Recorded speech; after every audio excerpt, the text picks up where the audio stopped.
अलग अलग सेल्स के अलग अलग साइज होते हैं, ठीक है, और उनको कैसे नापते हैं, किस पैमाने में नापते हैं, वो यहाँ पे बताया गया है। तो लिखा है, देखो, the size of cells in living organisms may be as small as a millionth of a metre, यानी कि 1 मीटर का 1 मिलियनवा पार्ट, समझ रहे हो? 1 मिलियन मतलब क्या होता है? 10 लाख, है ना? यानी कि 1 मीटर का 10 लाखवां भाग, समझ रहे हो? इतने समझ रहे हो? खाली हिंदी लगा, इतनी कमजोर चौक हमारे क्लास की है। ये इतना मान लेते हैं कि 1 मीटर अगर होता है ना, इसका 10 लाखवां भाग, इसके 10 लाख टुकड़े करो, कितने? 10 लाख। इसमें से एक टुकड़ा, ये हुआ एक सेल का, समझ गए? क्या है देखो, उसको बोलते हैं 1 माइक्रोमीटर या फिर माइक्रोन, समझ गया कि नहीं? 1 मीटर का 10 लाखवां भाग, उसको बोलेंगे 1 माइक्रोमीटर या फिर 1 माइक्रोन। आगे लिखा है, और may be as large as a few centimetre, और इससे ज़्यादा अगर सेल बड़ी से बड़ी होगी तो कुछ सेंटीमीटर होगी, कुछ सेंटीमीटर। जैसे अंडे की बात कल हो रही थी, अंडा क्या हो तो सेंटीमीटर का ही तो होता है बस। लेकिन एक चीज़ और, शुतुरमुर्ग का अंडा देखे हो? हैं? अरे सुना तो होगा उसके बारे में, बड़ा होता है, वो सबसे बड़ी सेल है पृथ्वी पाई जाने वाली। हाउ एवर मोस्ट, हाँ सबसे छोटी होती है PPL, इसके बारे में पढ़ोगे भी। आगे है, however most of the cells are microscopic in size and are not visible to the unaided eye, यानी कि ज़्यादातर सेल्स जो होती हैं वो बिना माइक्रोस्कोप के नहीं दिखेंगी, है ना? आगे लिखा है, the need to be enlarge और मैग्नीफाइड बाय अ माइक्रोस्कोप, वो माइक्रोस्कोप की मदद से बड़ी करी जाती हैं, इनलार्ज करी जाती हैं। The smallest cell is 0.1 to 0.5 micrometre in bacteria, bacteria की एक सेल होती है जो 0.1 से 0.5 माइक्रोमीटर होती है। अब पहले एक बात ये समझ लो हमारी, हमने पहले ही बोला कि 1 मीटर का 10 लाखवां भाग क्या होता है? 1 माइक्रोन। क्या होता है? 1 माइक्रोन। अब इसको भी उन्होंने एक नहीं बोला है, क्या बोला? 0.1 माइक्रोन, यानी कि इसका भी पार्ट किया गया है। समझ रहे हो कितना छोटा? छोटे से भी छोटा, समझे कि नहीं? माइक्रोन क्या है? 1 मीटर का 10 लाखवां भाग। 1 मीटर को 10 लाख टुकड़ों में तोड़ो, बराबर बराबर 10 लाख टुकड़ों में तोड़ो, जो उसमें सब एक पार्ट होगा वो क्या है? 1 माइक्रोन। उसको भी उन्होंने एक नहीं बोला, क्या बोला? 0.1 से 0.5, यानी कि उसके भी 10 टुकड़े करने हैं, समझे कि नहीं? The largest cell measuring 170 millimetre to 170 millimetre multiply किया इंटू किया है 130 millimetre is the egg of ostrich, शुतुरमुर्ग का अंडा भी बताया था हमने। आगे है एक्टिविटी 8.2, नहीं इसको पहले पूरा पढ़ लेते हैं। The size of the cells has no relation with the size of the body of the animal और प्लांट, यानी कि सेल के साइज से उस एनिमल या उस प्लांट के पूरी बॉडी के साइज का कुछ भी लेना देना नहीं होता है। हो सकता है कि हाथी होता है, उसकी बॉडी बहुत बड़ी है और उसकी बॉडी में पाई जाने वाली सेल छोटी छोटी होंगी, और कोई छोटी सी चीज़ एक ले लो, चींटी मान लेते हैं, उसकी बॉडी हो सकता है सेल बड़ी बड़ी हो। तो डिपेंड नहीं करता है कि उसकी पूरी बॉडी कैसी है, और सेल और उसमें कोई भी रिलेशन नहीं होता। समझ पा रहे हो नहीं?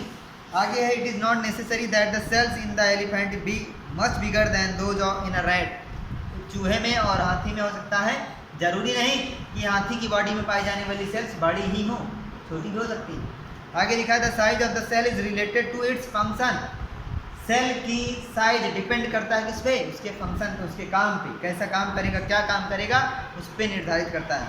For example, nerve cells both in the elephant and rat are long and branched, यानी कि चूहे में और हाथी में दोनों में नर्व सेल पाई जाती हैं, जिनको न्यूरॉन भी बोलते हैं। नर्व सेल को क्या बोलते हैं? न्यूरॉन। दोनों में पाई जाएंगी, दोनों में ब्रांच होती है, ठीक है। आगे है, they perform the same function that of transferring message, और ये दोनों के दोनों क्या काम करते हैं? मैसेज को ट्रांसफर करते हैं दोनों में, ठीक। अब जो एक्टिविटी 8.2 दी गई है, जरा इसको देख लेते हैं। लिखा है, बॉयल अ हेन्स एग, एक मुर्गी के अंडे को क्या करना है? रिमूव द सेल, जब बॉयल हो जाए तो उसके कवच को निकाल दो। व्हाट डू यू ऑब्जर्व, क्या ऑब्जर्व करोगे? जो लोग खाते हो तो जानते होंगे, लिखा है white material surround the yellow part. एक व्हाइट मटेरियल होता है जो येलो पार्ट को सराउंड किए हुए होता है, ठीक। White material is albumin with solidified on boiling. White material जो होता है वो एल्ब्यूमिन होता है, जब उसको गर्म करते हैं फिर जब उसको बॉयल करते हैं तो वो सॉलिड हो जाता है। पहले वो क्या था, लिक्विड था। ऐसे अंडा लेके आओ, उसको तुरंत तोड़ दो, देखो क्या निकलेगा, लिक्विड निकलेगा, निकलेगा कि नहीं। हाँ, और अगर तुम उसको बॉयल कर दो तो क्या होगा, जो व्हाइट मटेरियल है वो सॉलिड हो जाता है, ठीक है। आगे लिखा है the yellow part is yolk. जो येलो पार्ट होता है उसको क्या बोलते हैं, it is a part of the single cell. ये एक सिंगल सेल का पार्ट भी होता है। लिखा you can observe this single cell without any magnifying device. इसको तुमने देख लिया बिना मैग्नीफाइंग डिवाइस का, तुमको दिख रहा है कि नहीं दिख रहा। पहेली के दिमाग में सवाल आया है, are the cells in elephant larger than the cells in a rat. बताओ, जो हाथी में जो सेल पाई जाएंगी क्या वो चूहे से बड़ी होंगी। ये हम लोगों ने क्लास 7 में पढ़ रखा है कि डाइजेस्टिव ऑर्गन्स होते हैं, ठीक, वो मिलके डाइजेस्टिव सिस्टम बनाते हैं, ये बता दिया। फिर उन्होंने कहा है कि हमने क्लास 7 में फिर से पढ़ा था कि जो लीफ होती है वो सेल से मिलके बनी होती है, फिर उससे क्या मिलके बनते हैं, टिश्यू, और वो पूरी की पूरी लीफ क्या करती है, फोटोसिंथेसिस कराती है और बहुत सारे काम कराती है ना। आगे इन्होंने कहा each organ is further made up of small parts called tissues. यानी कि जितने भी ऑर्गन होते हैं बॉडी में वो किससे मिलके बने होते हैं, टिश्यू से। और टिश्यू किससे मिलके बने होते हैं, पुरानी बातें हैं, ये पहले क्लासेस की है ना। यानी कि वो सेल्स जो हैं, मान लो ऐसा समझो जरा कि ये एक प्रकार की सेल्स हैं, ठीक है, और ये है डाइजेस्टिव सिस्टम की सेल्स, ठीक, डाइजेस्टिव सिस्टम की ये सेल्स, ठीक। और यहाँ पे हमने बनाया नर्वस सिस्टम की सेल, नर्वस सिस्टम की सेल्स।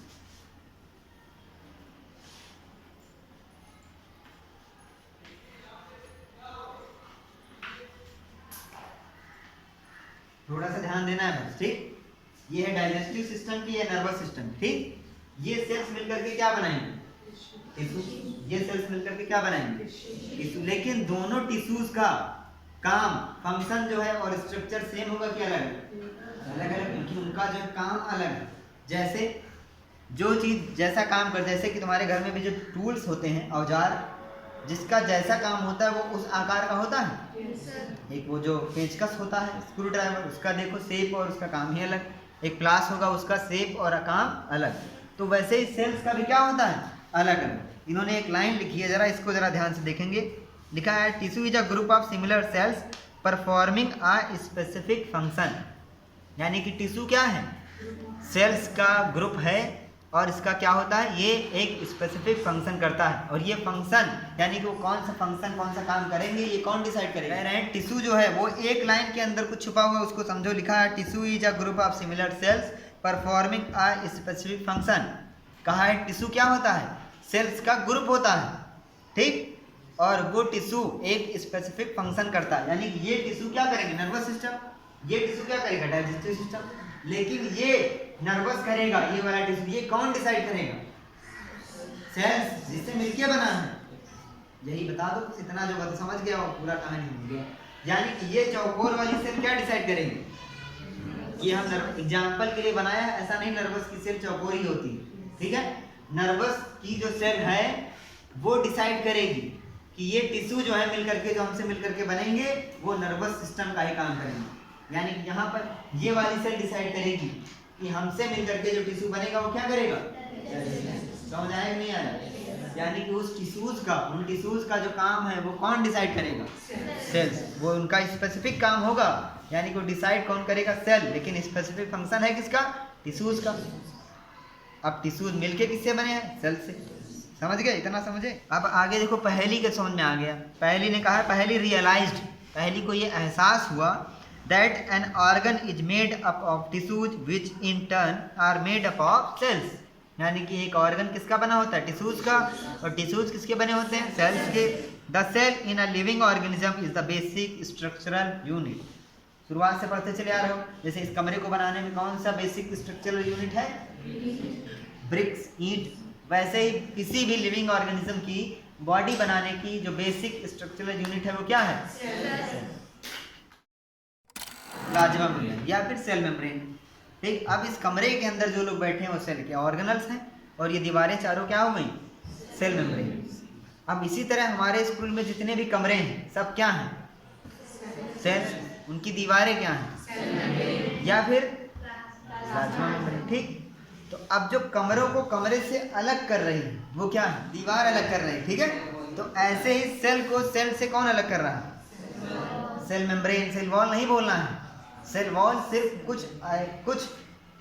सेल्स में पाई जाती है, वो है प्लांट सेल, वो भी नहीं पढ़ना है, वो एक अलग चीज़ है। हम पढ़ रहे हैं सेल मेम्ब्रेन के बारे में। जब सेल वॉल पढ़ेंगे तब उसके बारे में बात होगी। सेल मेम्ब्रेन सभी सेल्स में पाई जाएगी। उसका काम क्या होता है कि एक सेल से दूसरी सेल को अलग करना। जैसे एक कमरा है, एक कमरा है, एक कमरा है, ऐसे इन कमरे को कौन अलग कर रहा है? बीच में दीवार। सेल मेम्ब्रेन कमरों को अलग कर रही है। कहाँ का तुम लोग खिचड़ी बना दे रहे हो? कमरों को सेल मेम्ब्रेन नहीं अलग कर रही, कमरों को दीवार अलग कर रही है। वो दीवार क्या है? हमने जो माना है, तो सेल को सेल से कौन अलग कर रहा है? Cell membrane. दूसरी बात, ये कमरे को कमरे से भी अलग कर रही और साथ में बाहरी वातावरण से भी कौन सेल को अलग कर रहा है? यही दीवार। यानी कि बाहरी वातावरण है, इससे कौन हमको इस कमरे को अलग कर रहा है? ये दीवार। यानी कि सेल को बाहरी वातावरण से कौन अलग कर रहा होगा? अब कुछ समझ में आया ना? तोते उड़ गए थे। अब देखो, हम इसको बना भी नहीं थोड़ा। देखो ये जो दीवार है, करंट जो आपके यहाँ से कहाँ चली गई? ये सेल मेम्ब्रेन है। ठीक है, ये देखो ये 4 सेल्स हैं। ठीक है, 4 हमने इसलिए बनाए क्योंकि मजा आ रहा है। नहीं, इसके पीछे रीजन देखो, इस सेल को इस सेल से कौन अलग कर रहा है? Cell membrane. और इस सेल को बाहरी वातावरण से कौन अलग कर रहा है? Cell membrane. इस सेल को इस सेल से कौन अलग कर रहा है? Cell membrane. सेल मेम्ब्रेन का दूसरा नाम प्लाज्मा। बहुत बढ़िया। अब इस सेल के अंदर यहाँ पे एक चिपचिपा पदार्थ भरा रहता है, उसको क्या कहते हैं? साइटोप्लाज्म। क्या कहते हैं? साइटोप्लाज्म। ये बात इसको कहते हैं साइटोप्लाज्म। वो इसलिए बता रहे हैं क्योंकि इसमें लिखा है। ठीक, ये जो भरा हुआ चिपचिपा पदार्थ। ठीक है, और इसी के बीच में यहाँ पे केंद्रक होगा। क्या होगा? इसको इंग्लिश में बोलते हैं न्यूक्लियस। क्या बोलते हैं? न्यूक्लियस। ठीक, ये सब न्यूक्लियस, साइटोप्लाज्म, बाकी के सेल ऑर्गेनल्स जो हैं किससे घिरे हुए हैं? सेल में। जो भी पूछे सेल मेम्ब्रेन। ठीक, लास्ट वाली लाइन देखो, लिखा है 93 पेज नंबर पे, the plasma membrane is porous. Porous मतलब जानते हो? पोर मतलब क्या होता है? छिद्र। पोरस मतलब छिद्रदार। ठीक, प्लाज्मा मेम्ब्रेन जो है ये, इसमें होते हैं छोटे छोटे छेद। अभी इसी के पीछे एक टॉपिक लंबा सा आएगा, वो अभी देखो बहुत ज़्यादा मजा आती है। ये इसमें छोटे छोटे क्या होते हैं? छेद। तो ये इसलिए होते हैं ताकि ये अलाउ कर सकें मूवमेंट ऑफ सब्सटेंस और materials both inward and outward. Activity 8.3, in order to observe the basic components of the cell take an onion bulb. ये एक एक्सपेरिमेंट क्लास 9th वालों का करवाया था, उसकी वीडियो है, तुम लोग देख सकते हो। उसमें ऑनियन पील का, यानी कि जो प्याज होता है, जो प्याज के ऊपर का छिलका सूखा वाला हटा दो, फिर अंदर से एक लेयर निकालो और उस लेयर के ऊपर एक महीन झिल्ली सी होती है, उसको चिमटी से निकाल करके उसका पूरा एक एक्सपेरिमेंट करना होता है। वो वही बता रहे हैं। Remove the dry pink coverings, उसके छिलके हटा देना। You can easily separate these from the fleshy white layers of the bulb with the help of a forceps और इवन विद योर हैंड।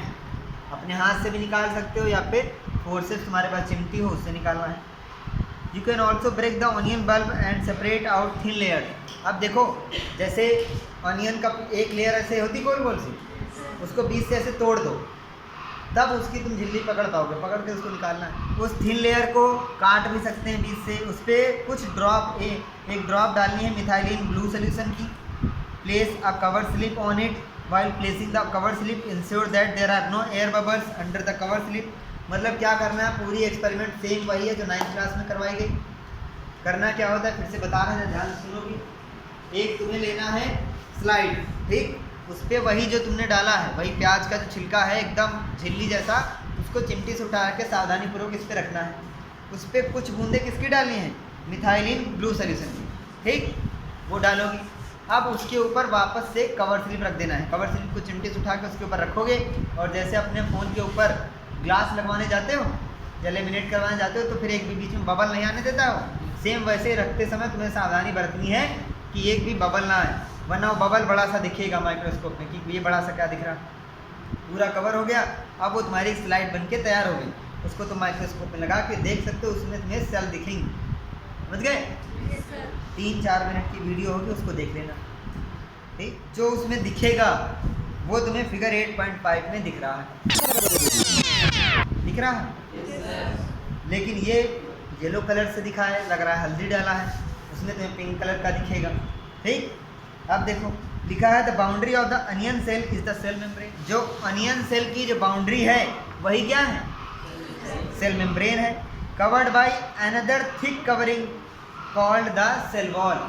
यानी कि देखो ये जो अनियन बल्ब है ये एनिमल होगा या फिर प्लांट होगा? नहीं बोल पा रहा, सभी को सोच रहे हैं अनियन कैसे एनिमल प्लांट हो गया। तो एक सिंपल सा प्याज है, प्याज कहाँ निकलता है? सब लोग क्लियर हो? अभी कुछ है? प्याज निकलेगा कहाँ?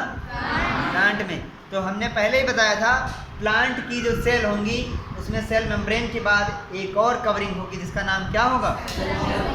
बोलो, सेल वॉल। सेल वॉल भी इसमें दिख रही, देखो उन्होंने बताया है कि सेल मेम्ब्रेन के बाद एक और थिक मोटी लेयर पाई जा रही है जिसका नाम क्या है? Cell wall. The central dense round body in the centre is called the nucleus. यानी कि बीच में उनके डेंस बॉडी होगी, यानी कि घनी बॉडी को, इस घनी संरचना दिखेगी जिसका नाम उन्होंने क्या बताया है? Nucleus. The jelly like substance between the nucleus and the cell. अब यही बात जरा ध्यान से समझोगे, जब हम लोग ये देखेंगे वो वीडियो में तुम लोग देखेंगे, हमको ये एक सेल दिखी थी, वो जो डायग्राम बना हुआ है फिगर 8.5, उसमें कई सारी सेल्स ऐसे ऐसे बनी हुई हैं, हम सारी नहीं बना रहे, हम एक को बता रहे हैं। ये जो एक सेल है इसके बीच में यहाँ पे क्या बना हुआ है? नहीं बोल पा रहे, न्यूक्लियस। ये जो ये वाली, इसको जहाँ पे हमारी चौक है इसका नाम बताओ। ये नहीं बोल पा रहे, दूध नहीं पी क्या है? ये क्या है? सेल मेम्ब्रेन के बाद एक और कवरिंग उन्होंने बताई यहाँ पे जो थोड़ी सी मोटी होगी उसका नाम सेल वॉल। अब ये एक सेल है, इसके अंदर ये न्यूक्लियस, यहाँ पे जो ये चिपचिपा पदार्थ जेली लाइक भरा होगा इसका नाम क्या बताएंगे? चलो बढ़िया। अच्छा एक चीज और, न्यूक्लियस जो होगा क्या वो हमेशा केंद्र में ही होगा? जरूरी थोड़ी ना है, क्योंकि ये जो चिपचिपा पदार्थ है, जैसे ये है, मान लो ये हमने सेल को ऐसे हाथ में पकड़ा है और न्यूक्लियस बीच में इसमें चिपचिपा पदार्थ भरा हुआ, इसको हिलाओगे ऐसे तो न्यूक्लियस इधर उधर खिसक नहीं जाएगा?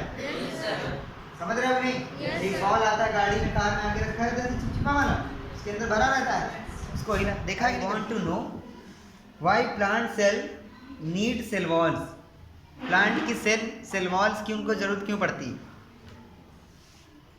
देखो सब सोचने लगे, लग रहा है ये सब बता ही देंगे, हैं? सेफ्टी। और तो तुमको, तुम्हारी एनिमल वालों को सेफ्टी नहीं चाहिए, तो फिर हम लोग के क्यों नहीं, एनिमल्स के क्यों नहीं? इसी दोहरी मानसिकता का हम विरोध करते हैं कि उनको दे दिया गया है। सोचो अगर सेल वॉल हमारी भी सेल्स में होती तो हम ऐसे जा रहे थे, गिरे, मान लो गाड़ी से कोई गिरा तो खरोंच आती? नहीं। अब तुम इमेजिन करो एक पेड़ गाड़ी चला रहा हो, आम का पेड़, इमेजिन करना है, और वो गिर जाए, एक्सीडेंट हो जाए, उसमें कोई असर आएगा? सड़क छिल जाएगी। क्यों? क्योंकि उस सेल्स मजबूत है, उसमें क्या है? सेल वॉल है। अगर हम लोग के सेल वॉल होते हैं, हम लोग गिर रहे हैं, पता सड़क जो है घिस रही, हम लोग कुछ नहीं हो रहा, उठे, गाड़ी उठाए, एक बार हिलाया, जो मिट्टी उसमें लग गई, साफ हो गई, चल दी। मतलब हल्क समझो, हल्क जानते हो कि नहीं? मुझे जो सवाल पूछा उसका आंसर अभी मिल जाएगा। लिखा है you have learn earlier than the cell membrane gives shape the cell. हम लोगों ने पहले अभी पढ़ा था कि सेल वॉल जो होती है, सेल मेम्ब्रेन जो होती है, वो सेल को एक शेप देती है। यानी कि हम बता सकते हैं ये जो हमने सेल बनाई किस आकार की है, बोलो। तो ये किसकी वजह से, क्योंकि हम ये देख के बता रहे हैं ना। अभी हम दूसरी सेल बना रहे हैं, तो ये इसका न्यूक्लियस है, हमने ये बनाया, ये किस आकार का है, ओवल बताओ। फिर हमने एक और सेल बनाया स्क्वायर।